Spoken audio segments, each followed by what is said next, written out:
तो अगर आपके पास डीपीपी है तो उस केस में हमने पहला क्वेश्चन कर लिया था, दूसरा कर लिया, तीसरा क्वेश्चन कर लिया। तो सेकंड एंड थर्ड के अंदर हमने क्या किया था कि इक्वल कॉर्ड्स अपने equal angle, equal chords of a circle. एक सर्कल के अंदर अगर कॉर्ड्स इक्वल हैं तो वो सेंटर पर सेम एंगल क्रिएट करेंगे। That's what we have done. तो फर्स्ट सेकंड थर्ड हमने किया था। अब आप आ जाएं डायरेक्ट।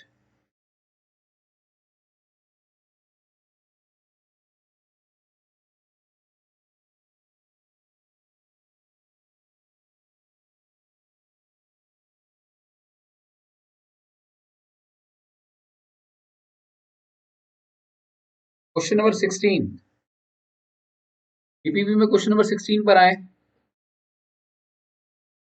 10th क्लास के लिए भी बहुत इंपॉर्टेंट है। नहीं, 9th क्लास का है बेटा। मैं कोई बात नहीं, आपको यहाँ बता रहा हूँ। अगर नहीं भी है आपके पास तो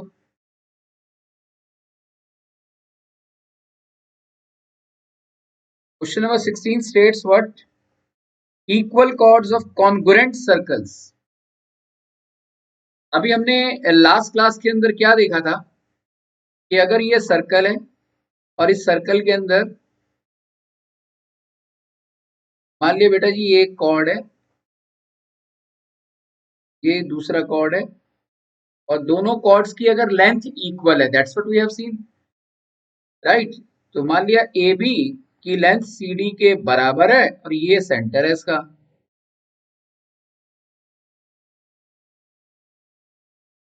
तो ये इक्वल कॉर्ड्स, मान लिया ए बी 2 सेंटीमीटर है, सी डी भी 2 सेंटीमीटर है। तो जब कभी भी एक सर्कल के अंदर दो कॉर्ड्स होंगे जिनकी लेंथ आपस में इक्वल होगी तो वो सेंटर के ऊपर सेम एंगल क्रिएट करेंगे, यानी कि angle 1 is equal to angle 2। ये हमने लास्ट क्लास के अंदर कवर किया था, राइट। अब जो क्वेश्चन नंबर 16 है वो ये कह रहा है कि हमारे पास दो सर्कल है, राइट, और दोनों सर्कल कॉन्ग्रुएंट है। This one is the first one, this one is second one. तो यहाँ ले लेता हूं मैं से। ये दो सर्कल हैं, दोनों सर्कल कॉन्ग्रुएंट हैं। कॉन्ग्रुएंट मतलब दे आर आइडेंटिकल। इनके सेंटर्स हो गए। इसका सेंटर मान लिया ओ है, इसका ओ डैश है, और इन दोनों सर्कल्स के अंदर जो कॉर्ड है, इसका कॉर्ड ये है, इसका कॉर्ड ये है बेटा। इसकी कॉर्ड लेंथ ए बी है, इसकी कॉर्ड लेंथ सी डी है। अगर इनके कॉर्ड्स इक्वल हैं कॉन्ग्रुएंट सर्कल्स में, तो ये दोनों कॉर्ड भी अपने अपने सेंटर पर सेम एंगल क्रिएट करेंगे। They will create the same angle at the centre. तो इस क्वेश्चन में और इसमें फर्क क्या हुआ जो हमने सेकंड क्वेश्चन किया था? इसमें एक ही सर्कल के अंदर दो कॉर्ड है, यहाँ दो सर्कल्स के अंदर दो कॉर्ड है। That is the only difference, right. लेकिन और प्रूफ करने का जो है वो बिल्कुल आइडेंटिकल है। तो यहाँ हम क्या लिखेंगे पहले, गिवन, प्लीज सभी अभी यही देखेंगे, कुछ नहीं उतारना। Given two congruent circles T O R, मतलब ये पहले वाला है जिसका रेडियस आर है, is congruent with C O dash S, और इस सर्कल का रेडियस क्या है, एस है। तो अब हम क्या करेंगे, कंस्ट्रक्शन करेंगे, इसे इसे ज्वाइन कर देंगे, इसको इससे ज्वाइन कर देंगे, इसे इससे। कंस्ट्रक्शन हमेशा हम कैसे करते हैं, डॉटेड लाइन के अंदर करते हैं, ये मैं बता चुका हूं आपको, राइट। तो ये वाला एंगल और ये वाला एंगल आपस में इक्वल होंगे, that is what we need to prove, right. तो सीधी सी बात है कि अगर कॉन्ग्रुएंट्स इक्वल है, अगर सर्कल्स कॉन्ग्रुएंट है, तो ऑब्वियसली देयर रेडियस भी इक्वल है, इजंट इट। अब ये कॉन्ग्रुएंट का मतलब क्या हुआ कि R is equal to S। तो मैं कह सकता हूं in triangle AOB and triangle CO'D, right, this side is equal to this side, OA is equal to O dash C, right, radii of the same circle. AB is equal to CD, chords are equal, ये given है ना, ये आप इसमें already equal है। और this side is equal to this side, OB is equal to O dash D, and hence the triangles are congruent. I triple S congruency. Therefore, angle 1 is equal to angle 2, hence proof. Right? तो इस question में और पिछले question में फर्क क्या था? यहां भी ट्राइंगल, यहां ट्राइंगल AOB और ट्राइंगल COD एक ही ट्राइंगल में, एक ही सर्कल के अंदर है या नहीं? राइट? स्टेटमेंट देखो दोनों क्वेश्चंस की ऑलमोस्ट सेम है. यहां की स्टेटमेंट क्या थी? Two chords of a circle are equal, then prove that they subtend equal angle at the center. एक सर्कल के अंदर अगर दो कॉर्ड्स की लेंथ बराबर है तो सेंटर के ऊपर वो सेम एंगल क्रिएट करेंगे. और यहां जो क्वेश्चन नंबर 16 है उसके अंदर स्टेटमेंट ये है कि chords of two congruent circles, if chords of two congruent circles are equal, then they subtend equal angle at their respective centers. तो करने का तरीका तो वही है ना. यहां भी हमने क्या किया था? ये इसके इक्वल था, ये इसके इक्वल है, ये इसके इक्वल है, ट्रायंगल्स कॉन्ग्रुएंट थे. राइट? तो यहाँ भी ट्रिपल एस था, यहाँ भी ट्रिपल एस. क्लियर है? तो what exactly I want to say, second question और 16th क्वेश्चन का आंसर का जो तरीका है वो एकदम सेम है, बस फिगर्स अलग अलग है. राइट? और इसी के बिहार पर हमारा क्वेश्चन नंबर 17 है. क्वेश्चन नंबर 17 हमें ये कह रहा है, बेटा सबको क्लियर हो गया ना? हमने कहा क्लियर है. 17 के अंदर जो क्वेश्चन है वो यूं कह रहा है, भाई यहाँ बताओ किसी को डाउट इसके अंदर? 10th के लिए बड़ा वाइटल इंफॉर्मेशन है इस समय जो हमारी क्लास चल रही है, बहुत कुछ इस पर डिपेंड करता है. राइट? एक सर्कल,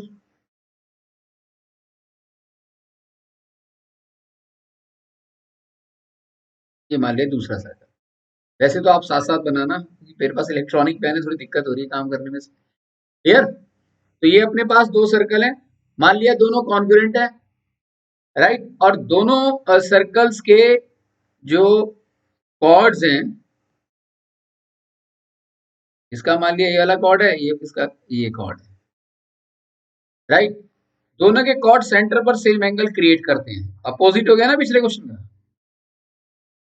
यहाँ ये जो हमने प्रूव किया था वो यहाँ गिवन है. राइट? यहाँ ये गिवन है कि ए बी सी डी, ये है ओ, ये ओ डैश. ये आप खुद करेंगे, 9th के स्टूडेंट्स को खुद से करना है ये, बस मैं हिंट दे रहा हूं. इसमें 1 इक्वल टू 2 जो हमने पहले प्रूव करना था वो आप गिवन है, और अपने को प्रूव क्या करना है? कॉर्ड्स इक्वल है क्वेश्चन नंबर 17 में. तो क्या करेंगे? कॉन्ग्रुएंट हो जाएगा. कौन सी कॉन्ग्रुएंसी से होगा किसान? कौन सी कॉन्ग्रुएंसी होगा बता, कोशिश कर. नहीं अभी रुको रमनिका, दोनों सर्कल आइडेंटिकल हैं, सेम है. कोशिश कर, गलत होगा तो क्या फर्क पड़ता है? हाँ बता. ट्रिपल एस क्यों होगा जब 1 इक्वल टू 2 गिवन है? ऐसे ये इसके इक्वल है, 1 इक्वल टू 2 है, ये इसके इक्वल है. यही करना था ना Ramnika? And hence the triangles are congruent. Congruent है तो सीपीसीटी से भी इक्वल टू सीडी आ गया. क्लियर? तो हमने इस तरीके से 16th और 17th क्वेश्चन को भी कवर कर लिया. राइट? नेक्स्ट हमारे पास जो क्वेश्चन है,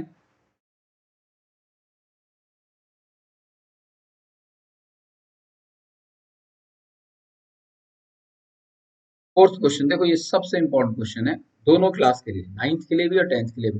देखो तुम लोगों ने कल बोला था 10th के स्टूडेंट्स ने कि सर टेंजेंट टू सर्कल के बाद का भी जो टेंजेंट है वो भी हमें करना है. राइट? वो डिलीटेड है, वैसे नहीं है, करना है ना. तो उसके लिए सब कुछ तुम्हें पता होना चाहिए, नहीं तो कुछ समझ नहीं आएगा. इसलिए थोड़ी सी 2-3 क्लास की मेहनत है, उसके बाद मैं तुम्हें नहीं बुलाने वाला 3-3 4-4 घंटे के सेशन के लिए. फोर्थ क्वेश्चन बड़ा इंपॉर्टेंट है. यहाँ ये कह रहा है, लिखो सभी जो 10th के स्टूडेंट्स हैं.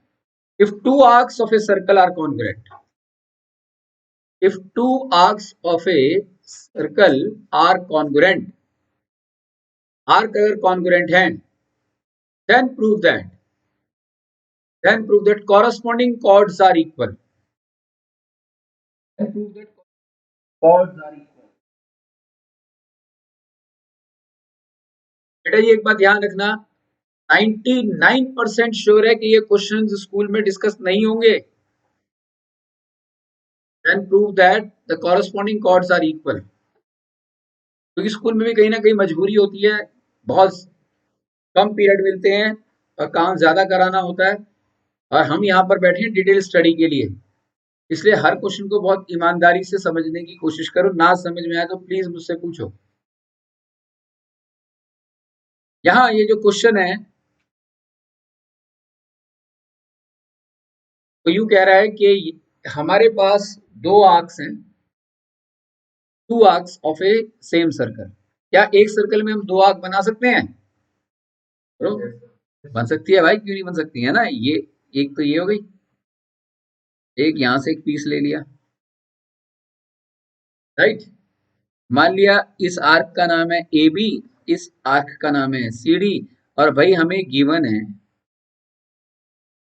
इस circle with center O and radius R, right, in which arc AB is congruent with arc CD, right। बात ये उठती है, what do you mean by arcs to be congruent? arcs का मतलब क्या? continuous piece of a circle is known as arc। तो अगर ये सर्कल का सेंटर है, अगर आर्क्स कॉन्ग्रुएंट का मतलब क्या हो गया? Identical, same. तो अगर आर्क्स सेम है तो क्वाइट ऑब्वियस है कि वो सेंटर के ऊपर सेम एंगल क्रिएट करेंगे। ये इसका कैरेक्टरिस्टिक फीचर है। That means there degree measures must be same. Excellent बेटा। तो ये O हो गया सेंटर, ये एंगल और ये angle. This means what? That the measure of AB must be equal to the measure of CD। That means both the arcs subtend same angle at the center, right or not? Right? और ये हमारे पास chords वगैरह इस तरीके से। अब हमें prove क्या करना है? देन कॉर्ड्स आर इक्वल, यानी कि AB is equal to CD। तो हमें कॉर्ड बनाना पड़ेगा। मैं क्या करूंगा, इसको इससे ज्वाइन कर दूंगा, इसे इससे ज्वाइन कर दूंगा। देखो अब मैं गिवन वगैरह नहीं लिखवाने वाला। अब दो चार क्वेश्चन में मैंने लिखवा दिया था। अब मैं स्ट्रेट फॉरवर्ड आपको इसके आंसर को लॉजिकली क्रिएट करने की कोशिश करूंगा। क्वेश्चन समझ में आ गया सबको? क्लियर है क्वेश्चन? अर्षित नाम है ना बेटा आपको? तो क्लियर है आपका? यहाँ जो भी मैं डिटेल बता रहा हूँ समझ में आ रहा है बेटा? एक सर्कल के अंदर दो आर्क्स आइडेंटिकल अगर होंगी तो उन आर्क्स के थ्रू जो कॉर्ड बनेंगे, एबी के थ्रू कॉर्ड कौन सा बना? एबी। सीडी आर्क के थ्रू कौन सा बना? सीडी। तो वो सीडी और एबी दोनों डेफिनेटली कॉर्ड की लेंथ इक्वल होगी, ये हमें प्रूव करना है। तो ये जो क्वेश्चन है इसके बेस पर हम जब सर्कल के सेकंड हाफ पर जाएंगे तो वहां हम एक बहुत ही इंपॉर्टेंट थ्योरम करेंगे जो कि 100% आएगी 9th क्लास के अंदर, राइट। वो सिलेबस में कंफर्म है कि उससे आना ही आना है, और वो बहुत ज्यादा यूज होती है 10th में भी, 11th में भी, 12th में भी, आईआईटी वगैरह में भी। वो जो थ्योरम है, वो उसका जो कॉन्सेप्ट है उसकी शुरुआत इस क्वेश्चन पर है। एक सर्कल के अंदर तीन तरीके की आर्क होती है। एक होती है माइनर आर्क, एक होती है सेमी सर्कुलर आर्क, और एक होती है मेजर आर्क, राइट। अगर मैं ये कहूं कि भाई ये सर्कल है, ये सर्कल है, राइट, तो इस सर्कल के अंदर ये मान लिया ये कौन सी आर्क हो गई? माइनर। ये दूसरा सर्कल है, ये कौन सी आर्क हो गई? Semi circular. और ये अगर मैं तीसरा ले रहा हूं, ये हो गई जो बड़ी वाली है, इसे क्या कहेंगे हम? Major arc. तो इस क्वेश्चन के प्रूफ को करने के लिए हमें तीनों तरीके की आर्क को एज्यूम करना पड़ेगा। यानी कि ये जो ए बी और सी डी है ना, बात तो आर्क की हो रही है, तो हम यहाँ इसको तीन केसेस में प्रूव करेंगे। केस वन में हम ये मान के चलेंगे कि ए बी क्या है, ए बी और सी डी माइनर आर्क है। दूसरे में हम क्या मान के चलेंगे कि ए बी और C D semicircular arc है। और तीसरे केस में हम मानेंगे ए बी और सी डी मेजर आर्क है। और तीनों पर ही हम इस बात को जस्टिफाई करेंगे कि आर्क चाहे तीनों किस्म की क्यों ना हो, कॉर्ड की लेंथ हमेशा इक्वल होगी, right.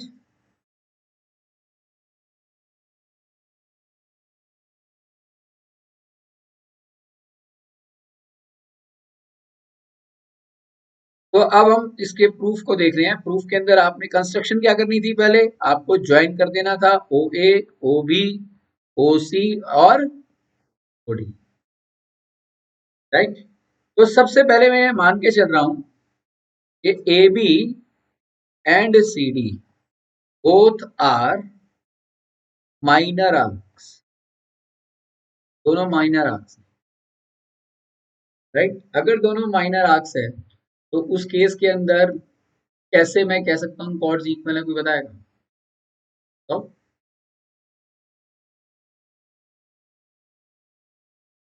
Excellent answer, by congruency. तो कॉन्ग्रुएंसी कैसे यूज करेंगे इसमें?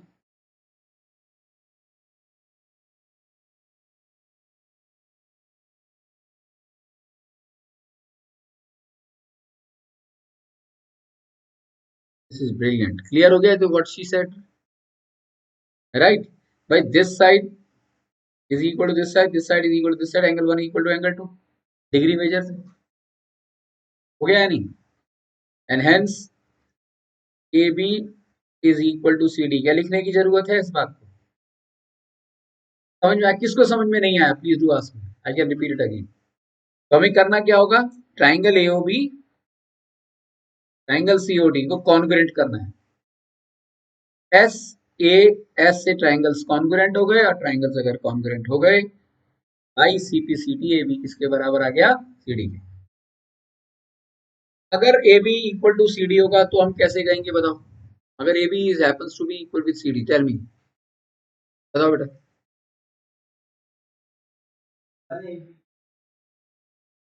नहीं भाई, वो तो प्रूव करना है।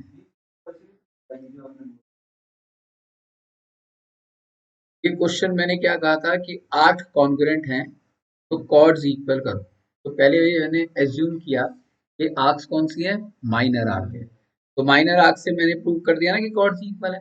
अब मैं एज्यूम कर रहा हूँ कि ए बी और C D semicircular arc है। सेमी सर्कुलर बेटा ये ऐसी होगी। सेमी सर्कुलर का मतलब है कि आप एक कॉर्ड ले लिया आपने, और एक कॉर्ड ये ले लिया,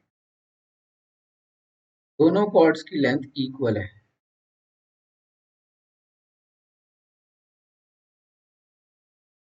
ऐसे आपने डायग्राम बनाना है कि वो सेंटर से पास करे,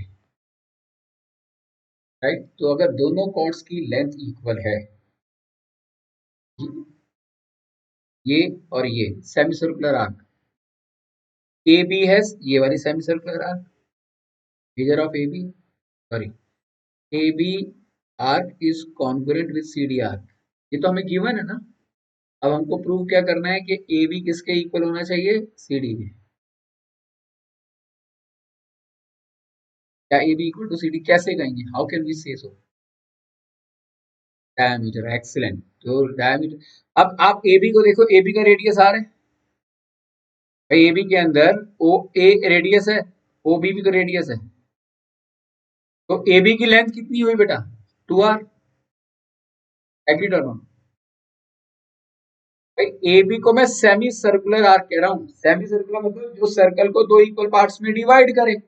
तो ए बी भी सर्कल को दो इक्वल पार्ट्स में डिवाइड कर रहा है, और सी डी भी कर रहा है, राइट। अब अगर ए बी और सी डी कॉन्ग्रुएंट है, राइट, तो ये कॉर्ड्स की लेंथ इक्वल कैसे है? तो हम सीधी बात यहां ये कहेंगे कि ये जो A B semicircular arc है, ये कितने डिग्री का एंगल बना रहा है, 180 डिग्री। सी डी भी कितने का बना रहा है, 180 डिग्री। तो डिग्री मेजर्स इक्वल हो गए। तो डिग्री मेजर्स इक्वल होने से क्या हुआ, A B equal to C D आ गया या नहीं आ गया? और दूसरा रास्ता क्या था कहने का, एक तो तरीका ये है कि measure of A B equal to measure of C D is equal to 180 degree, right. लेकिन आप अगर ए बी को ध्यान से देखें, isn't it A B is twice of O A. भाई ये जो ए बी लेंथ है, ट्वाइस ऑफ ओ है या नहीं? इसे मैं यूं भी तो कह सकता हूं equal to twice of O B. Clear हो रहा है? और ओ ए और ओ बी दोनों क्या है, रेडियस ट्वाइस ऑफ आर कह सकता हूं। तो A B is equal to twice of R. Similarly C D को भी मैं क्या कह सकता हूं, twice of O C, twice of O D, वो भी टू आर, क्योंकि ये भी तो आर ही है, सर्कल तो एक ही है। तो आप देखिए ए बी और सी डी की लेंथ इक्वल आ गई, and hence A B is equal to C D. Done. यही बात क्लियर है, कोई डाउट इसके अंदर? जब आर्क्स कॉन्ग्रुएंट गिवन है और हमको प्रूव करना है कि कॉर्ड्स की लेंथ इक्वल है, तो आप केवल इन दो केस से ही आंसर जस्टिफाई करेंगे इस पर्टिकुलर क्वेश्चन में। क्या कहा मैंने आपको, मैं एक बार दोबारा रिपीट कर रहा हूं कि अगर सर्कल के अंदर आर्क्स क्या है, कॉन्ग्रुएंट है, और प्रूव क्या करना है कि chord A B is equal to chord C D, अगर ये हमें करना है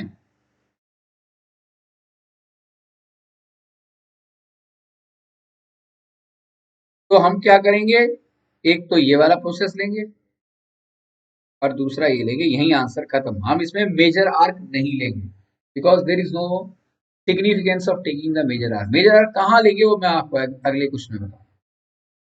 क्या ये क्लियर हो गया? अब इसका उल्टा है। अब उल्टा क्या होगा इसके अंदर, कौन बताएगा? तो नेक्स्ट क्वेश्चन जो है वो इसका अपोजिट है।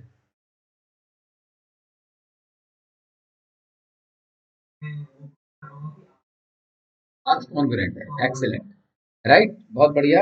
यानी कि नेक्स्ट क्वेश्चन है,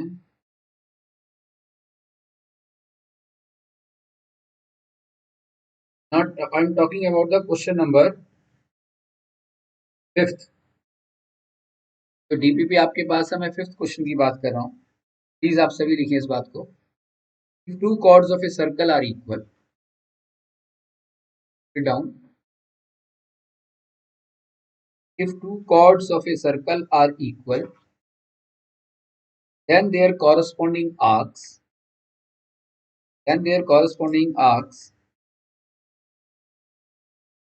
ब्रैकेट में सेमी सर्कुलर, कॉमा माइनर और major, bracket close, are congruent, are congruent. That is what we need to prove in the next question.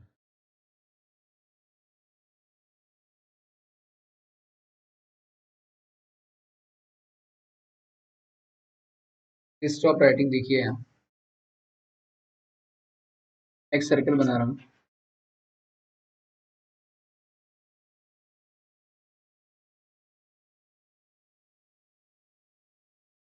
Given है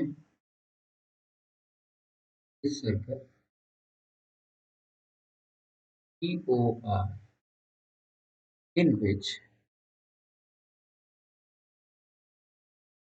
chord AB is equal to chord C।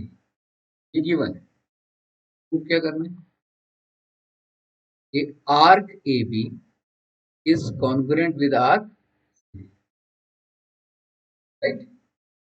हम बेटे क्या करेंगे, proof जब लेंगे इसमें तो केस 1 लेंगे। केस 1 के केस में हम मान के चलेंगे कि ये जो कॉर्ड ए बी है ना, इससे जो आर्क बनती है वो माइनर आर्क बनती है। केस 1 के अंदर इस chord A B and C D कौन सी आर्क बना रहा है बेटा, माइनर आर्क। और ये छोटी आर्क है या नहीं, देखो। तो केस 1 के अंदर let A B and C D both are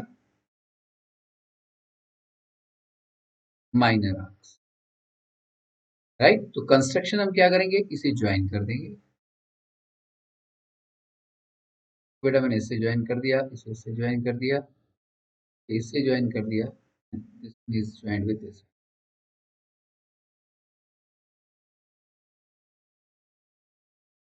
ये मान लिया सेंटर, राइट। प्रूव क्या करना है मुझे कि minor arc A B should be congruent with minor arc C D. तो क्या कॉन्सेप्ट है, आर्क्स को कॉन्ग्रुएंट कब कहते हैं? सुपर आंसर, जब सेंटर के ऊपर एंगल सेम बनेगा। वेरी गुड, दैट्स इट, बिल्कुल सही था।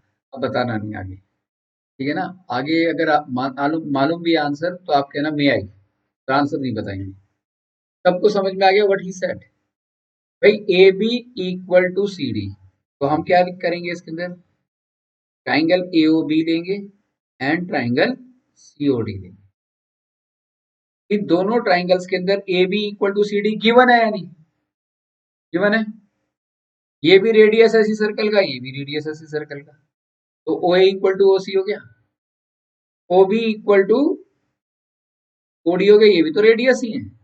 तो ट्रिपल एस से ट्राइंगल्स कॉन्करेंट हो गए या नहीं? सबको समझ में आ रहा है? किसान क्लियर है? Aditya great, Arushi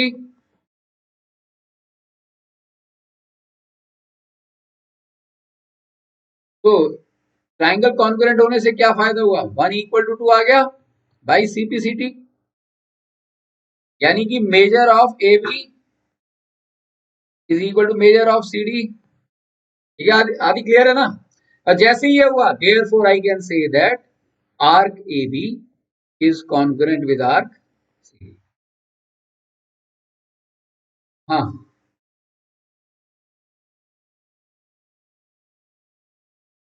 but see we have to take the corresponding parts of the triangle ना बेटा, हम ट्रायंगल के कॉरस्पॉन्डिंग पार्ट्स को लेंगे, नहीं तो गलत हो जाएगा।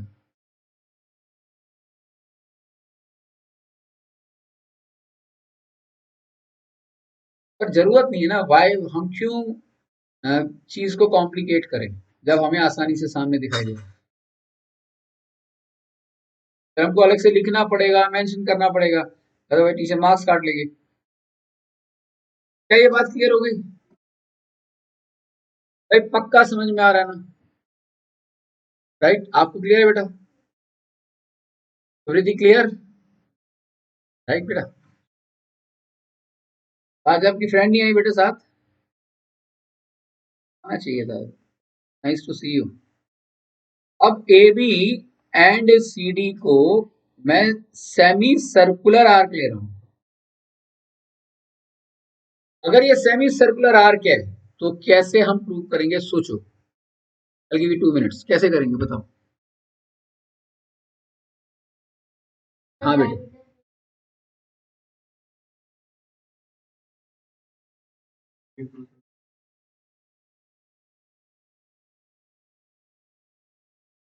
आर्क्स कॉन्ग्रुएंट हो जाएंगे। एक्सीलेंट, सेमी सर्कुलर आर्क है। सेमी सर्कुलर आर्क अगर हम कंसीडर कर रहे हैं तो chord A B and chord C D both are diameters. और भाई सर्कल के अंदर अगर डायमीटर जाता है तो सेंटर से तो पास होता है, राइट? स्ट्रेट लाइन हो गई है, ठीक है ना बेटे? कितने डिग्री का एंगल है ये ओबी पर? सीओडी पे भी कितने डिग्री का एंगल होगा? तो डिग्री मेजर्स इक्वल आ गए या नहीं? अगर डिग्री मेजर्स इक्वल होते हैं तो we can say that arc A B is congruent with arc C D. सबको क्लियर है या नहीं? अब तीसरा केस ये है, ये A B and C D both are major arcs. इसे मैं बताऊंगा, जैसे मेजर ए बी और सी डी को मेजर आर्क लेके करना है हमें, तो हम कैसे करेंगे इसे? A B equal to C D हमें गिवन, राइट? मैं इसका ना आंसर यहाँ लिख रहा हूँ क्योंकि फिगर आपको सामने दिखाई दे रही है, तो मैं यहाँ कह दूं केस 3। ये बट अंडरस्टूड है, केस 3 में मैंने ए बी और सी डी को मेजर आर्क की तरह कंसीडर करना चाहता हूँ। गिवन क्या है बेटा? ए बी बराबर है सी डी के, ये गिवन है, राइट? तो इसे क्या मैं यू लिख सकता हूँ? B A is equal to D C. भाई मुझे अगर मेजर आर्क लेनी है एबी की। मेजर आर्क तो ये होगी ना बीए, और सीडी की मेजर आर्क क्या होगी, सीडी। डीसी लूंगा ना मैं यहाँ, राइट। देन अब ये मैं बीए ले रहा हूं, तो इसको मैं बीए के आर्क कर दूं तो ये मेजर आर्क हो गई।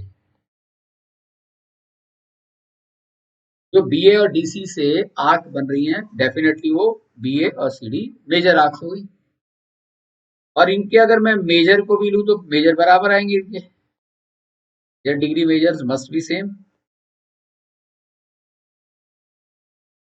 क्योंकि अगर आर्क्स हमारे पास जो अवेलेबल हैं, मैंने क्या कहा, B A equal to D C, तो इक्वली सॉरी कॉन्ग्रुएंट है। अगर कॉड B A equal to D C है तो बी ए आर्क कॉन्ग्रुएंट है डी सी के, यानी कि their degree measures are equal.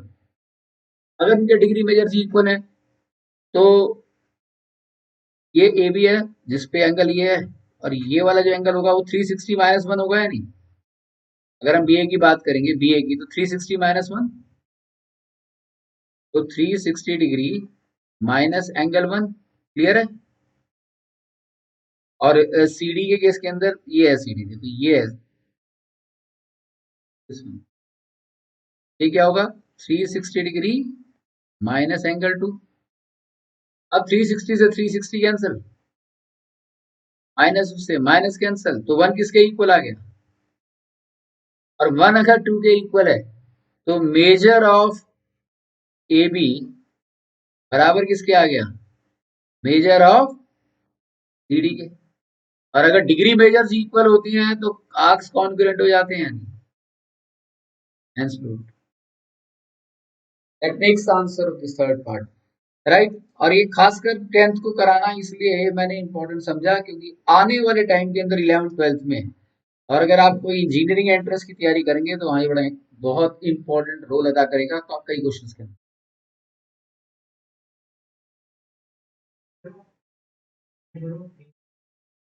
Measure of, नहीं नहीं, अगर लेंथ इक्वल है ना, बीए एंड डीसी की लेंथ इक्वल है, तो सीधा मैं कह सकता हूँ कि आर्क्स कॉन्ग्रुएंट है, बीए इज कॉन्ग्रुएंट। हाँ, असल तो हमें A B congruent with C D करना था। असल तो A B congruent with C D करना है, जिसमें मैंने ए बी को माइनर भी ले लिया, सेमी भी ले लिया। माइनर लिया तो भी A B congruent with C D आया, सेमी सर्कल लिया तो भी A B congruent with C D आया, मेजर लिया तो भी A B congruent with C D आया। असली कहानी तो B A congruent with C D नहीं करना, करना A B congruent with C D है। समझ में आया, that is the beauty of this question. समझ में आ गया, क्लियर, राइट बेटा। शुड आई प्रोसीड फर्दर, इतना क्लियर है।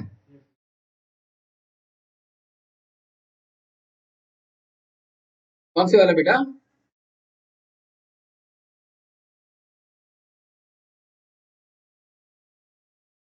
नहीं नहीं नहीं नहीं नहीं, ये देखो, नहीं नहीं, अगर मेजर ले रहे हैं ना ये ए बी है ना, ये वन है, तो ये पूरा का पूरा क्या होगा, 360 डिग्री माइनस वन, क्योंकि हम बी ए को कंसीडर कर रहे हैं ना, ए बी को नहीं। बी ए कंसीडर कर कर मैंने एंगल वन ला दिया, राइट। और डीसी कंसीडर कर कर मैंने एंगल टू लेकर आया था मैं यहाँ। Angle one comes out to be equal with angle two, that makes answer, right. अगर ये दोनों क्लियर हैं तो दो सर्कल के साथ इसी को आपने अपने आप होमवर्क है ये करना है। I am talking about the question number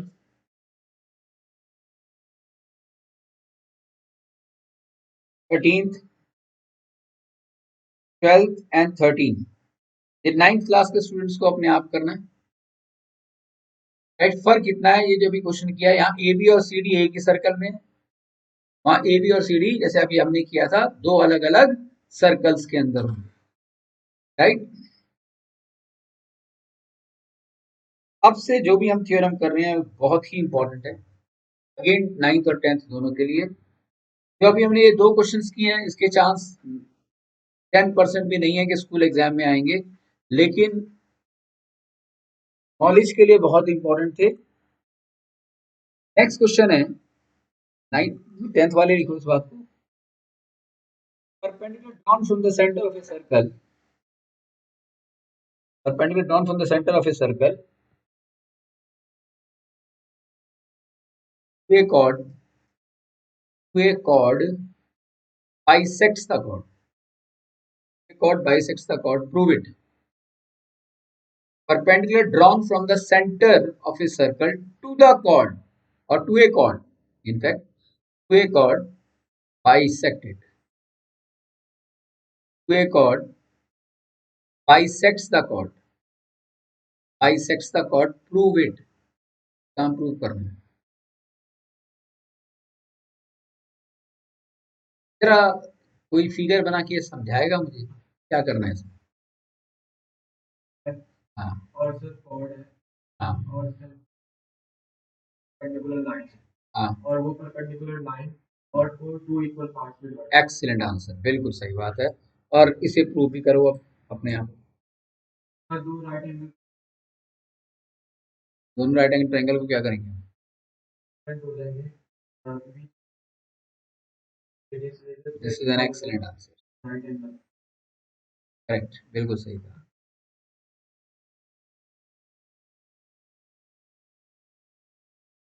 मान लिया ये कॉर्ड है,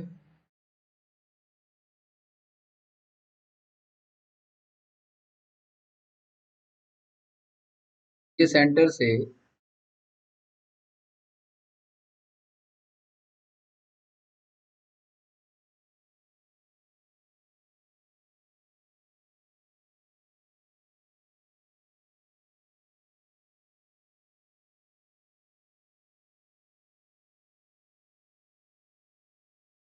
मैं दोबारा सर्कल बना रहा हूँ।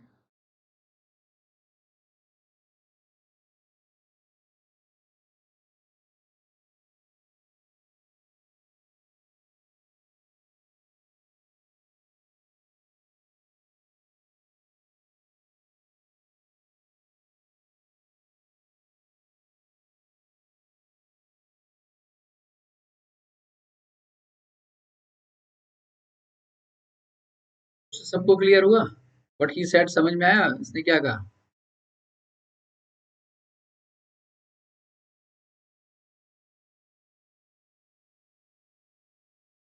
दिव्यांशु ने अभी जो कहा क्या सभी को क्लियर है? The perpendicular drawn from the center of a circle to the chord bisects the chord. Right?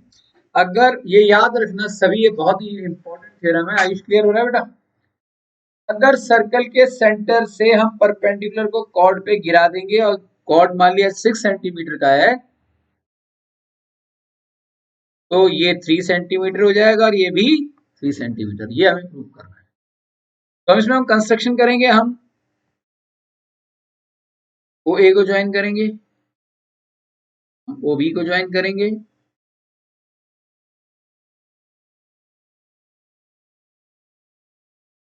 Right? और दोनों ट्राइंगल्स को हम कॉन्ग्रुएंट कर देंगे। कैसे कॉन्ग्रुएंट करेंगे? देखो, एक ट्राइंगल है हमारे पास,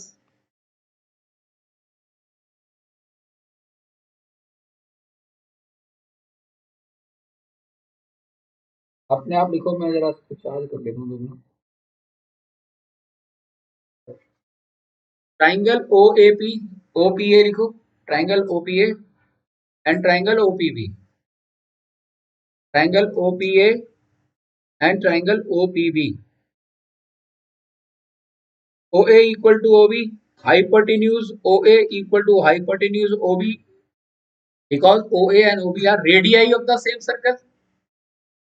OB is common और OBA और OPA और OPB 90 डिग्री है।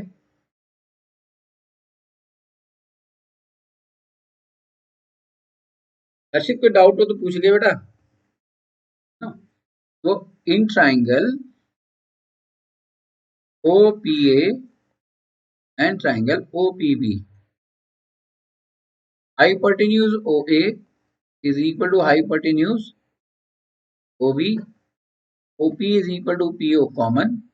Therefore, triangle OPA is congruent with triangle OPB by RHS congruency. Right? Therefore, by CPCT, AP is equal to PB. Hence proof. Right. अब इसका उल्टा है, आदि क्या होगा इसका उल्टा? होगा इक्वल बीटी प्रूव करना. बहुत बढ़िया. हाँ हाँ, अब बिल्कुल ठीक, करेक्ट. क्वेश्चन नंबर 6 हमने ये किया. इसमें किसी को कोई doubt? This is the question number 6 of 9th class GBB. The next one is the converse of question number 6. ये थ्योरम है अपने आप में. और लिखो द लाइन ड्रॉन. इसका कन्वर्स लिखो. 10th क्लास के स्टूडेंट्स, बहुत इंपॉर्टेंट है, इसीलिए मैंने आपको सेशन में बिठा रखा है. The line drawn through the centre of a circle. The line drawn through the centre of a circle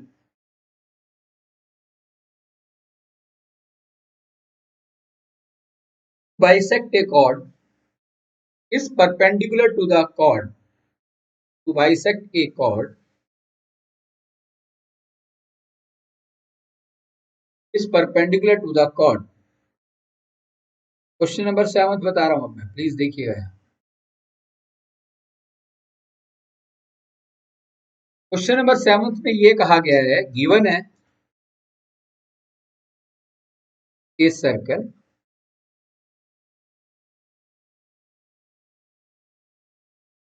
in which AP is equal to PB and OP is drawn meet AB at P.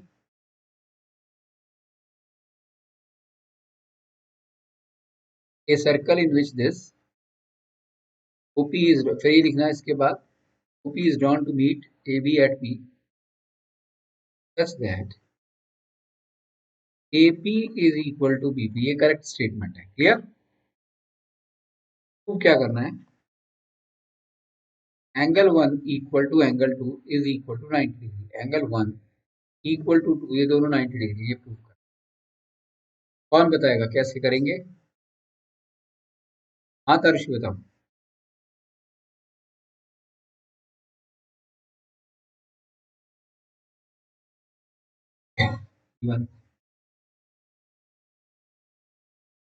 Excellent answer.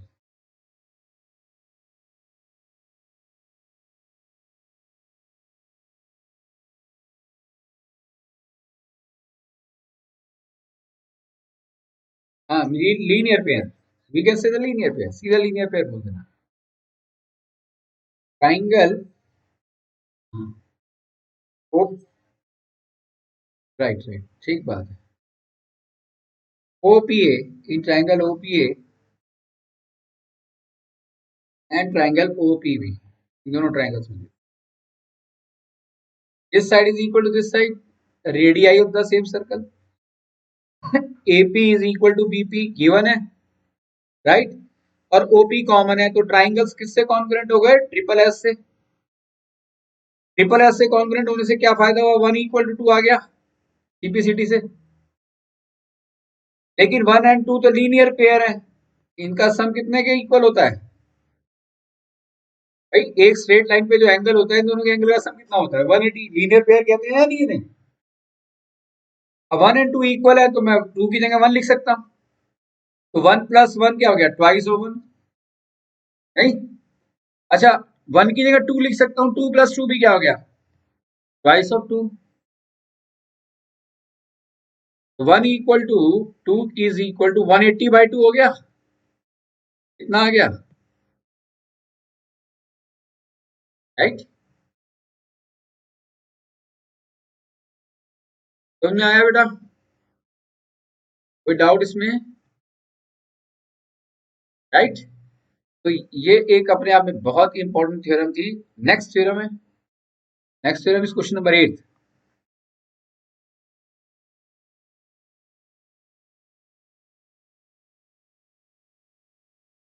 हमने अभी equal chords के बारे में क्या क्या देखा? अगर एक सर्कल के अंदर दो कॉर्ड्स इक्वल हैं, तो दोनों कॉर्ड सेंटर के ऊपर सेम एंगल बनाएंगे. अगर एक सर्कल के अंदर दो कॉर्ड्स हैं और दोनों कॉर्ड्स की लेंथ इक्वल है तो वो सेंटर से समान दूरी पर होंगे। अब ये करेंगे, equal chords of a circle are equidistant from the centre. ये हद इंपॉर्टेंट थ्योरम, राइट। देखो, equal chords of a circle, equal chords of a circle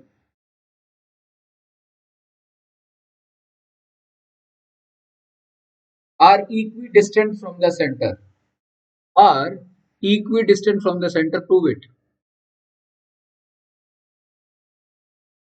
That's what we need to prove. Please stop writing. यहाँ देखिए, मान लिया ये circle है मेरे पास एंड मैं बहुत स्ट्रेट पैरेलल सर वो लेता आ रहा हूँ अब तक कॉर्ड। मैं अब कॉर्ड को ना कुछ ऐसे बनाता हूँ। मान लिया कॉर्ड ये है बेटा, एक बार आता किसी को?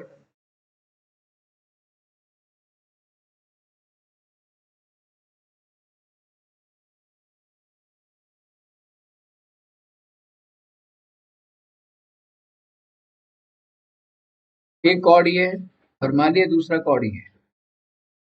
थोड़ा अलग अलग ले लिए मैंने, लेकिन दोनों कॉर्ड की खासियत ये है कि दोनों की लेंथ क्या है आपस में,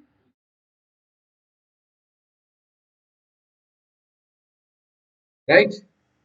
अगर एक सर्कल में दो कॉर्ड्स हैं और उनकी लेंथ इक्वल है, चाहे वो किसी भी तरीके से दिख रहे हो, उन्हें वो सर्कल के अंदर चाहिए, तो उनका जो डिस्टेंस है सेंटर से वो हमेशा सेम होगा। यानी कि ए भी मान लिया 3 सेंटीमीटर है अवे फ्रॉम द सेंटर, तो सी डी भी कितने सेंटीमीटर अवे होगा? 3 सेंटीमीटर। मैं क्या करूंगा, इस सेंटर से जब हम ना डिस्टेंस को मेजर करते हैं तो हम सीधी लाइन में मेजर करते हैं, यानी कि परपेंडिकुलर डिस्टेंस लेते हैं, राइट। यहां से भी हमें एक परपेंडिकुलर क्रिएट करना होगा डिस्टेंस को लेने के लिए,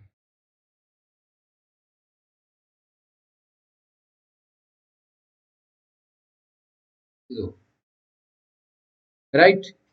तो यहां मान के चलेंगे कि गिवन ए सर्कल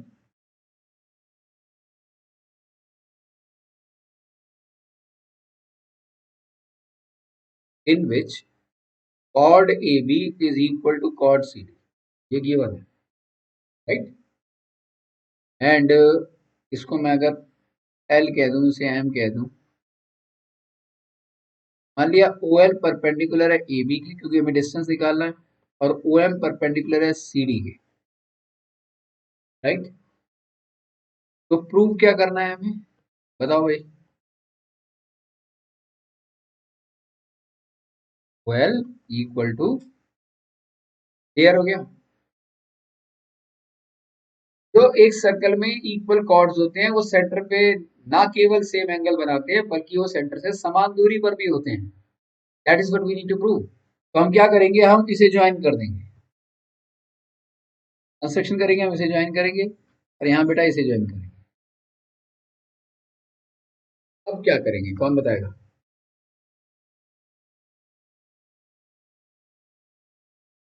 ठीक है, तो हमने कहा कैसे कॉन्फ्रेंस करेंगे, करके दिखाओ।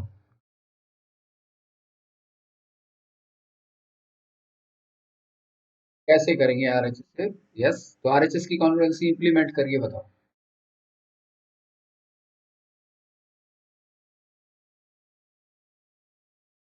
करेक्ट।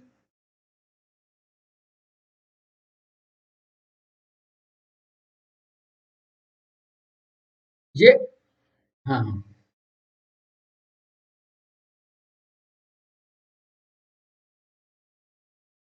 थोड़ा सा, थोड़ा रीजन गलत दे दिया, आंसर बिल्कुल सही है। पहले थ्योरम बताई थी वही कि है, परपेंडिकुलर जब आता है तो वो कौन बाइसेक्ट करता है, बिल्कुल वो सही बात है। आप देखो, अभी हमने किया था परपेंडिकुलर, ये तो परपेंडिकुलर हमने क्रिएट किया ना।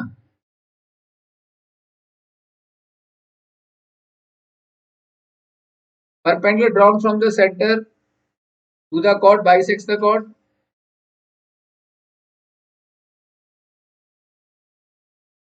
perpendicular drawn from the center to the chord bisects the chord, right or not? Right? यहां से जो परपेंडिकुलर गया उसने ए बी को दो इक्वल पार्ट्स में डिवाइड किया, एक पार्ट है ए एल, एक पार्ट है एल बी। तो क्या ए एल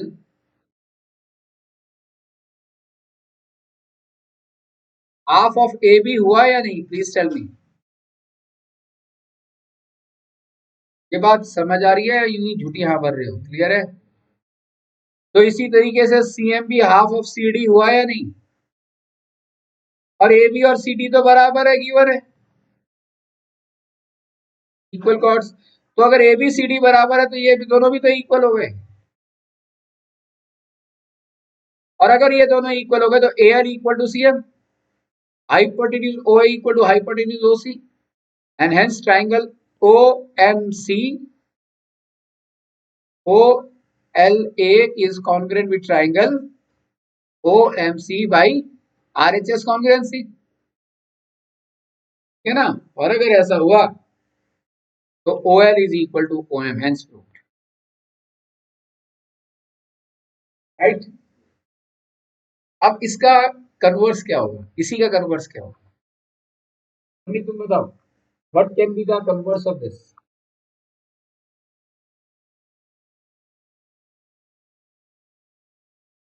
क्या बताओ बेटा।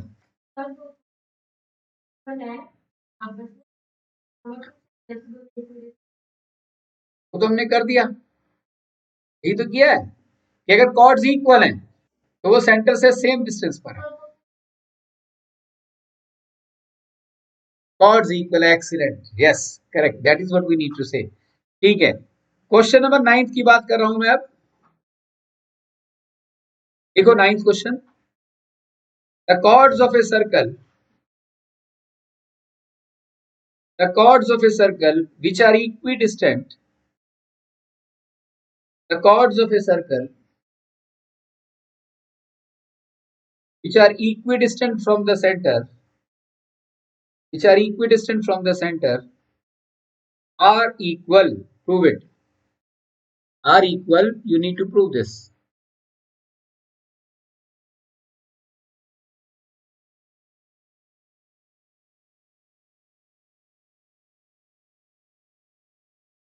एक फिगर बनाता हूं, फिर उसके बाद मैं देखता हूं कौन इसके आंसर को ट्राई करेगा। भाई हमने एक सर्कल ले लिया,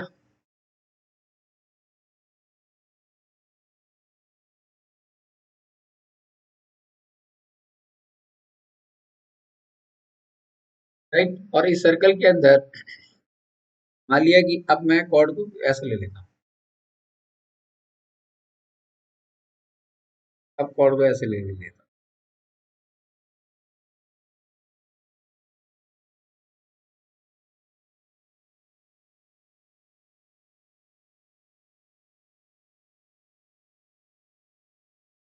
this is A B, this is C, और ये दोनों कॉर्ड सेंटर से सेम डिस्टेंस पर हैं, that is what is available to us. तो सेम डिस्टेंस को परपेंडिकुलर क्रिएट करके लेना होगा।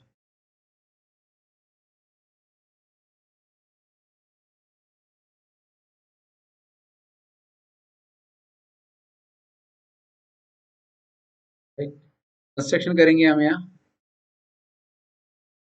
ये ज्वाइन कर देंगे, ये ज्वाइन कर देंगे, राइट। और मान लिया इसका नाम मैंने दे दिया एल, वही एल एम।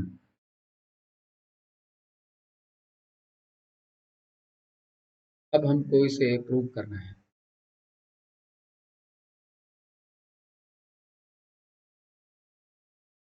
आदित्य बता कैसे करें।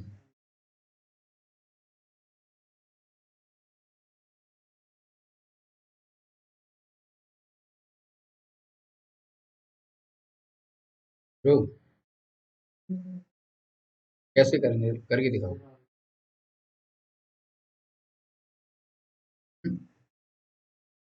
आरएचएस कैसे लगेगा?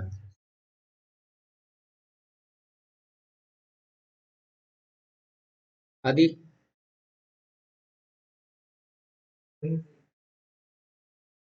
हाँ,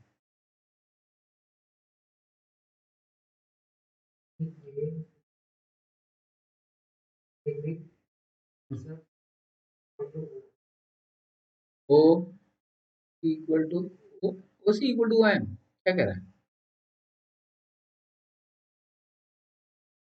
हाँ हाँ, ठीक है, तो इससे ट्राइंगल्स कॉन्ग्रुएंट हो गए, तो इससे क्या फायदा हुआ?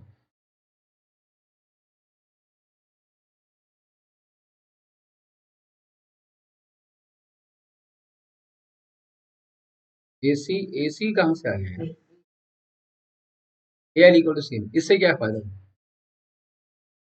लेकिन हमको तो A B equal to C D prove करना है, हमें तो A L equal to C M मिला, तब नहीं कहा क्या करें?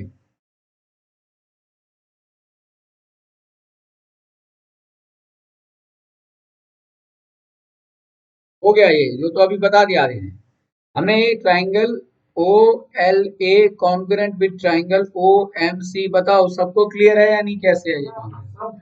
किसे क्लियर नहीं है मैं बताता हूँ, फिर बताओ। आर एच एस कैसे बेटा जी, क्योंकि ये और ये इक्वल है, हाइपोटेन्यूज इक्वल टू हाइपोटेन्यूज, खत्म। ट्राइंगल्स कॉन्ग्रुएंट हो गए तो इससे आ गया A L equal to C M, इसका क्या है? इससे A B equal to C D कैसे होगा? हाँ हाँ हाँ,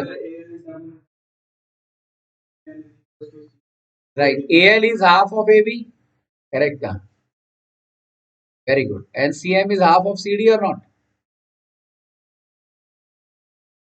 तो अब जरा टू को इधर ले आओ, टू से मल्टीप्लाई कर दिया दोनों तरफ, right, equals can be multiplied with equals, Euclid's geometry ninth class, right, तो ट्वाइस ऑफ दिस, अगर टू इधर चला गया तो ए बी आ गया, टू इधर चला गया तो सी डी आ गया, A B is equal to D,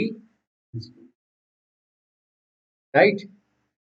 तो हमें कुछ इंपॉर्टेंट फैक्ट्स जो सामने आए वो क्लियर है, क्या क्या हमने अभी तक की थ्योरम्स में देखा जो नाइन्थ एंड टेंथ दोनों के लिए एबंडेंटली यूज होगा, कि अगर एक सर्कल है और कॉर्ड्स की लेंथ इक्वल है तो सेंटर पर वो सेम एंगल बनाएंगे, पहली बात, राइट। दूसरा, अगर कॉर्ड्स एंगल सेम बनाते हैं तो वो उनकी लेंथ इक्वल होती है। फिर हमने देखा कि इक्वल कॉर्ड्स सेंटर से सेम डिस्टेंस पर होते हैं, अगर कॉर्ड्स सेंटर से सेम डिस्टेंस पर हैं तो उनकी लेंथ पक्का इक्वल होगी। और हमने क्या देखा कि अगर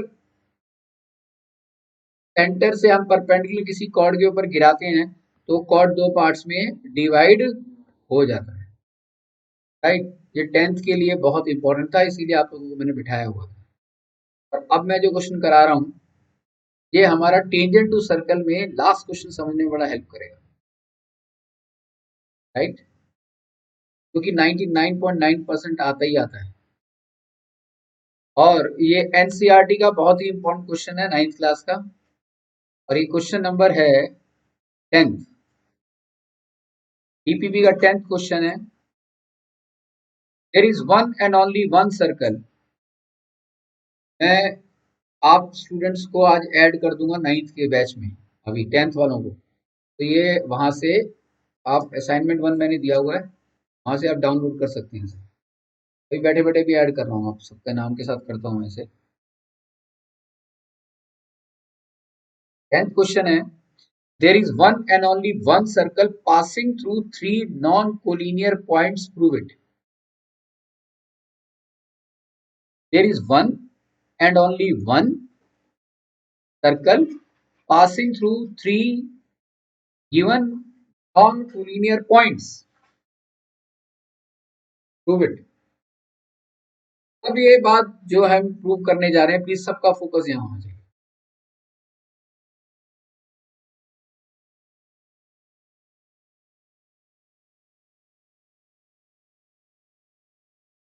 नॉन कोलिनियर का मतलब जो एक ही लाइन पर नहीं है, मान लिया एक पॉइंट ये है, एक पॉइंट ये है, मैंने इन दोनों पॉइंट्स को ज्वाइन कर दिया,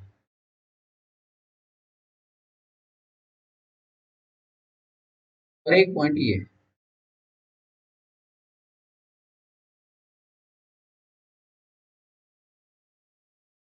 से भी ज्वाइन कर दिया।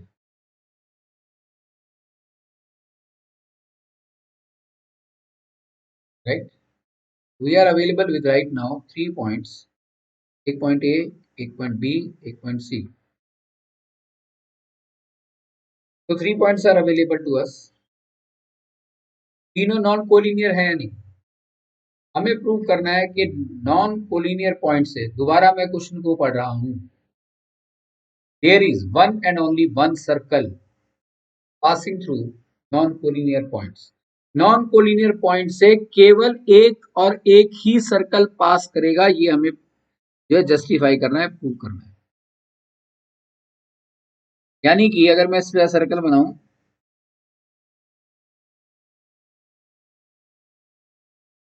इस तरीके से एक ही सर्कल पास करेगा। राइट, मैंने रफली बनाया है।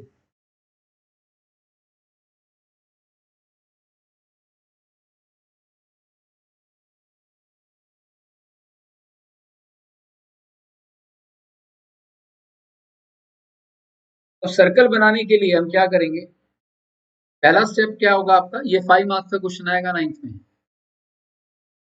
और ये बहुत इंपॉर्टेंट क्वेश्चन है। करना क्या है हमें, पहला स्टेप ए बी सी ऐसे बनाकर तीनों लाइनों को जोड़ देना है, तीनों पॉइंट्स को जोड़ देना है। क्लियर, एक ऑब्ट्यूज एंगल दिख रहा है ना एक तरीके से। अब ए बी का परपेंडिकुलर बाइसेक्टर बनाना है, ए बी का परपेंडिकुलर बाइसेक्टर, सबको मालूम है परपेंडिकुलर बाइसेक्टर कैसे बनता है,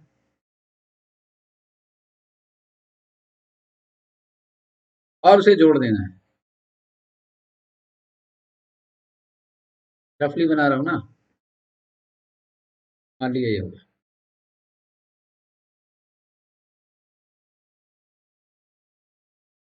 क्या करेंगे, कंपास लेंगे, ए पर रखेंगे, ए भी मान लिया 6 सेंटीमीटर है, 6 तो 3 सेंटीमीटर से ज्यादा कट, बी से भी कट, ऊपर नीचे बन गया परपेंडिकुलर बाइसेक्टर। 7th क्लास से करते आ रहे हो। फिर बी पर भी एक परपेंडिकुलर बाइसेक्टर बनाएंगे।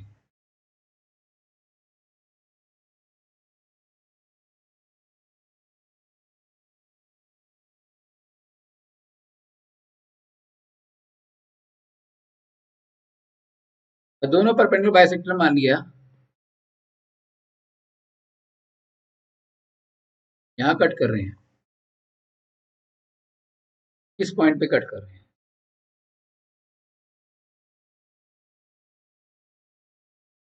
कोई भी पॉइंट, ध्यान से सुनना, 9th को तो ऑलरेडी मालूम है, अभी हमने थोड़े कंस्ट्रक्शन के दौरान किया था इसे। If any point that lies on the perpendicular bisector is always be equidistant from the center, equidistant from the 2 points. Perpendicular bisector के ऊपर कोई भी पॉइंट होगा तो वो ए और बी से सेम डिस्टेंस पर होगा। This distance must be equal to this distance.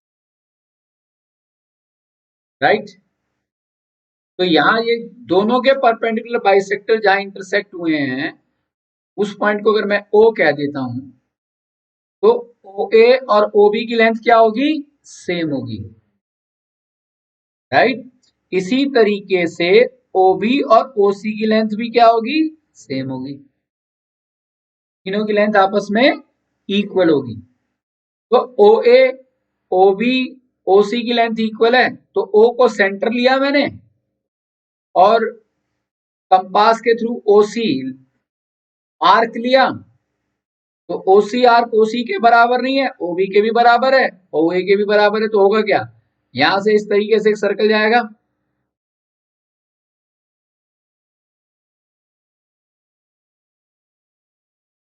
Right, and hence we can create a circle. बन गया ना एक सर्कल। तो एक सर्कल, नॉन कोलिनियर पॉइंट से सर्कल बनाने का तरीका क्या है, कि 3 नॉन कोलिनियर पॉइंट्स लेंगे, पहले पॉइंट्स के थ्रू जो लाइन मिलेगी, फर्स्ट पेयर ऑफ पॉइंट्स के थ्रू, उसका परपेंडिकुलर बाइसेक्टर, फिर बी और सी का परपेंडिकुलर बाइसेक्टर, जिस पॉइंट पर मीट करेगा वो सेंटर मानकर हम पक्का, हमें मिल जाएगा, ये अगर 5 सेंटीमीटर है, ये 5, ये 5, तो हम जब ड्रॉ करेंगे तो ए बी, बी बी और सी बी कहाँ लाई करेगा, सर्कल पर। बन गया है circle. So what we did, we have created a single circle through 3 non-collinear points. और हमको साबित क्या करना है कि नॉन कोलिनियर पॉइंट से सिर्फ यही एक सर्कल पास कर सकता है, दूसरा तीसरा चौथा ऐसा कुछ पॉसिबल नहीं है। यह बात हमें प्रूव करनी है। अभी हमने किया क्या है, अभी हमने एक जो किया है वो स्टेटमेंट जो क्वेश्चन किया है वही तो किया है कि there is only one circle. हाँ भी हो गया, एक सर्कल, वन सर्कल हो गया, लेकिन कोई और सर्कल भी नहीं होगा। ये जस्टिफाई करने के लिए मैं क्या करूंगा, मैं मान के चलूंगा। अब ये जो सर्कल है ना, इस सर्कल का नाम मैंने दे दिया COR, वेयर आर किसके इक्वल होगा, AB, where are is equal to OA, OB and OC। क्लियर, क्लियर है या नहीं? तो पहले यहाँ तो कोई डाउट, मैं आपको पहले भी क्लास शुरू होने से समय में मैंने कहा था कि मुझे एक तरीके से फ्रेंड की तरह ट्रीट करो, क्लासमेट की तरह, इसको मत बिल्कुल भी कुछ भी पूछ दे। राइट, कोई टीचर पढ़ाते समय अगर टीचर दिखाता ना अपने आप को तो कभी सिखा नहीं सकता। तो हम सब स्टूडेंट हैं, सब सारे स्टूडेंट, मैं भी स्टूडेंट हूँ सब, बस फर्क इतना है कि मेरे को एक्सपीरियंस है, फ्रेशर हूँ। तो भाई झिझक किस बात की, राइट? इसलिए कहीं कोई डाउट है तो पूछो। समझ में आ गया कि 3 नॉन कोलिनियर पॉइंट से सर्कल कैसे बनाया जाता है। ये 10th के लिए भी इंपॉर्टेंट है, ये 9th के लिए इंपॉर्टेंट नहीं है। अब आएगा सब्जेक्टिव पेपर, उसमें जो क्वेश्चन एक टेंजेंट टू सर्कल का, वो उस पर डिपेंड करता है। और 9th और 10th दोनों में कॉमन है कि 3 नॉन कोलिनियर पॉइंट से सर्कल कैसे क्रिएट करते हैं। समझ आ गई या नहीं बात? लेकिन हमें प्रूव ये करना है कि भाई अब यही सर्कल है, दूसरा कोई सर्कल हो ही नहीं सकता। मैं इसे प्रूविंग बाय कॉन्ट्रडिक्शन करूंगा, मैं कहूंगा है नहीं, एक और सर्कल है, जबरदस्ती कहूंगा एक और सर्कल है जो लाई करता है और उसका सेंटर है O डैश और रेडियस है उसका S। तो अगर एक और सर्कल होगा तो उस सर्कल का भी परपेंडिकुलर बाइसेक्टर लेना पड़ेगा और उसका भी एक इंटरसेक्शन पॉइंट आएगा। तो आप ये देखो, ABC तो हमारे पास 3 ही तो पॉइंट है। अगर ये सर्कल एक और है तो O डैश कहां लाई करेगा, O डैश किसके साथ कोइंसाइड करना चाहिए, O के साथ। O डैश शुड कोइंसाइड मतलब मिल जाना चाहिए O के साथ। क्यों मिल जाना चाहिए? क्योंकि जहां पर दो लाइनें आपस में आके टकराती हैं वो केवल एक ही पॉइंट होता है। क्या दो लाइनें दो पॉइंट्स पर इंटरसेक्ट कर सकती हैं? Can it be possible to have the two intersection points through two intersected line? या दो इंटरसेक्टेड लाइन दो अलग अलग पॉइंट्स पे इंटरसेक्ट होती हैं? एक ही पे होती है ना। मैंने इस एक पॉइंट O से ये बड़ा सर्कल बना दिया। अब मैं जबरदस्ती यहां पर एक और सर्कल क्रिएट करना चाहता हूं जिसका सेंटर O डैश है, और ये जो नया सर्कल मैं क्रिएट करना चाहता हूं वो A B और C के थ्रू ही क्रिएट करना चाहता हूं। तो ये जो O डैश है, राइट, ये O से अलग तो हो नहीं सकता। क्यों नहीं हो सकता? क्योंकि दो लाइनें जहां इंटरसेक्ट करती हैं वहां केवल एक ही पॉइंट होता है। तो अगर ये एक और सर्कल होगा जो मैंने जबरदस्ती कहा तो उसका सेंटर O से ही कोइंसाइड करेगा, और अगर O से कोइंसाइड करेगा तो O dash A must be equal to OA, must be equal to OA। बड़ी बहुत इंपॉर्टेंट बात चल रही है यहाँ पर, क्लियर है? O dash A must be equal to OA is equal to R और इज इक्वल टू S, क्योंकि O डैश ए से क्या बना हमें S, और OA से क्या मिल रहा है R, R और S इक्वल हो गए, R S इक्वल हो गए तो CO dash S is congruent with triangle COR। यानी कि ये दूसरा सर्कल मैंने माना वो एक्चुअली में पहला ही सर्कल ही तो है, and hence we can say that there is one and only one circle, right, that can pass through the three non-collinear points. अब इस बात को मैं सेंटेंस में लिखवा रहा हूं, लिखो।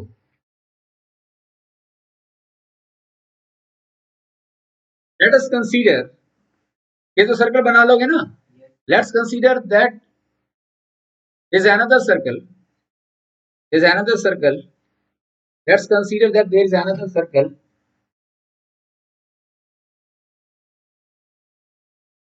E, ब्रैकेट में O dash S passing through the points A, B, C, passing through the points A, B, C.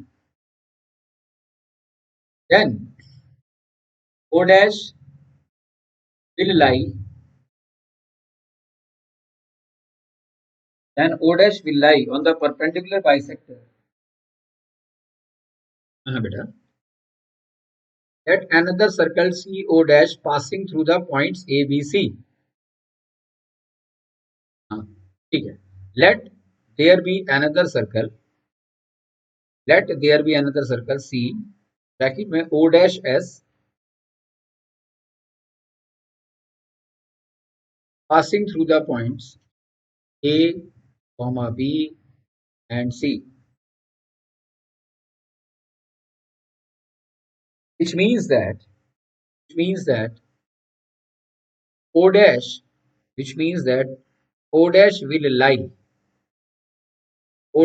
lie on the perpendicular bisector. O dash will lie on the perpendicular bisectors PQ and RS, AB and BC,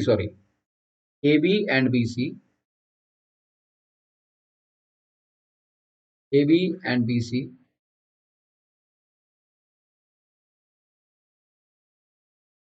respectively.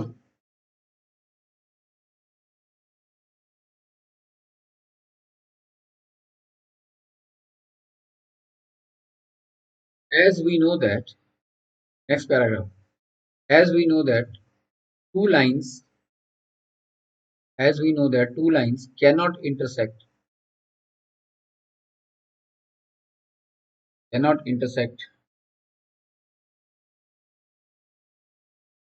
at more than one point.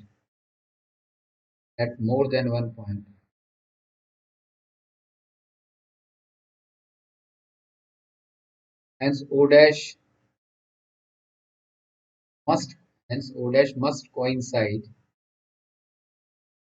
Hence dash must coincide with O. Therefore, OA equal to R. OA equal to R, comma O dash A equal to S. Dash A equal to S. तो समझाया था ना भाई. Therefore R equal to S. Hence ये लिख दो. ये CO dash S is congruent with COR. Therefore we can say that there is one and only one circle passes through it. There, that is it. हाँ meeting जहाँ जो meeting point होगा ना वहीं से सेंटर मिलेगा सर्कल.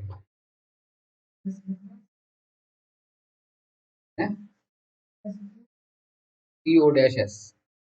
हाँ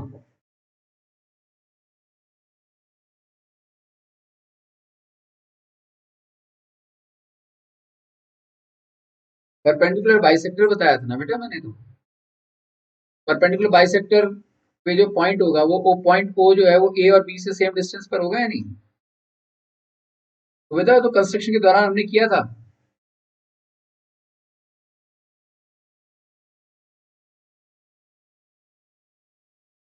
circle का रेडियस बोल राइट. एक्चुअली पेन चल नहीं रहा है इस समय. मैं देखता हूँ क्या दिक्कत है. आई होप समझ में आ गया ना. That is it for today as for the 9th class is concern. अब 1 मिनट 10th को अगली क्लास अटेंड करनी है या नहीं ये मैं बता देता हूँ. और 9th क्लास के लिए मैं होमवर्क दे रहा हूँ.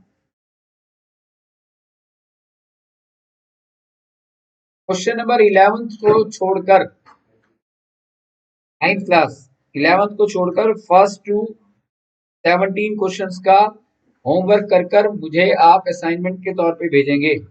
मैं असाइनमेंट में ये वर्क असाइन कर रहा हूँ. Question number 1 to question number 17. और इसको करने के लिए आपके पास 48 आवर्स हैं. सैटरडे को आप शाम के 6 बजे तक भेज सकते हैं.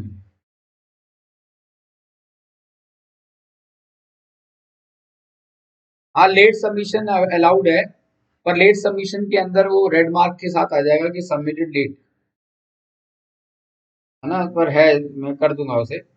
तो 17 तक करना है। और रही बात